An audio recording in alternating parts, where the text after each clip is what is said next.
یہ آدمی زندہ رہنے کے لیے اپنے خنجر کا استعمال کرتے ہوئے ایک گولی کو کاٹ دیتا ہے، لیکن اس کے اندر پانی بھر چکا ہوتا ہے، اس لیے اسے دوسری گولی نکالنی پڑتی ہے۔ اگر یہ گولی بھی پانی سے بھر جاتی ہے تو وہ تباہ ہو جائے گا۔ خوش قسمتی سے یہ گولی نارمل ہوتی ہے۔ آدمی فوراً ایک لکڑی کے اسٹیک پر بارود انڈیل دیتا ہے اور پھر شاخوں کا ایک ڈھیر اکٹھا کر کے انہیں بارود کے پاس رکھ دیتا ہے اور دوسری گولی سے انہیں جلانے کی کوشش کرتا ہے، لیکن اس کے ہاتھ جم چکے ہوتے ہیں۔ بس زندہ رہنے کے لیے اسے ایک اور کوشش کرنی ہوگی۔ آگ جلنے پر ڈیوڈ کو سکون تو ملتا ہے، پر وہ آرام نہیں کر سکتا کیونکہ دشمن اب بھی اس کے تعاقب میں ہوتا ہے۔ اس سے پہلے کہ وہ ڈیوڈ تک پہنچتے، ڈیوڈ اپنی بھیگی ہوئی قمیض اتار دیتا ہے کیونکہ اس کے بازو پر گولی کا زخم ہوتا ہے۔ وہ اپنا فلاسک اٹھا کر کچھ گونٹ شراب پی کر باقی شراب اپنے زخم پر ڈال دیتا ہے اور فلاسک اپنے منہ میں رکھ کر خنجر پکڑ کر گولی نکال لیتا ہے۔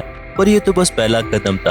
انفیکشن سے بچنے کے لیے اسے اپنے زخم کو داغنا ہوگا، جس کے لیے وہ اپنا خنجر آگ پر رکھ کر گرم کرنے لگتا ہے۔ تب تک اس کے پیچھے اس کے دشمن بھی وہاں پہنچ چکے ہوتے ہیں۔